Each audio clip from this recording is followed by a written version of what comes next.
Nabisto ang isang lalaking nagbantang ikakalat ang malaswang video ng kanyang biktima sa Camarines Sur. Ang kanyang modus, magpapanggap na babae saka mangingikil. Nasa frontline ng balitang yan si Brian Basa.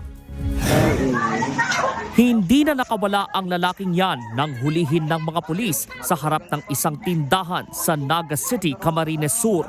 Target siya ng entrapment operation ng Regional Anti-Cybercrime Unit 5 dahil sa pangingikil online.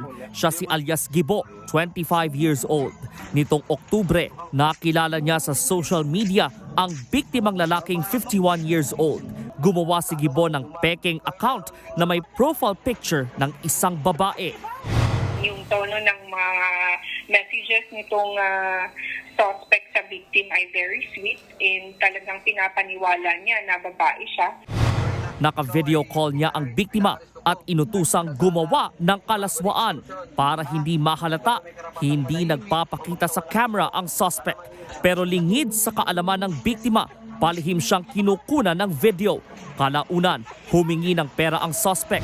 Nagsimula sa 200 pesos ang hiningi, naging 300, 500 hanggang naging 1,000 pesos. Ipinantataya raw yan ng suspect sa online sugal.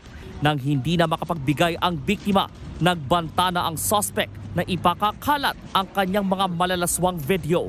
Dito na nagsumbong sa mga pulis ang biktima na humantong sa pagkakaaresto kay alias Gibo. Nahaharap siya sa reklamong robbery with intimidation of persons. Nagbabalita mula sa frontline, Brian Basa, News 5. Mga kapatid, may Los Baños po. Huwag magpahuli sa mga balita at impormasyong dapat ninyong malaman.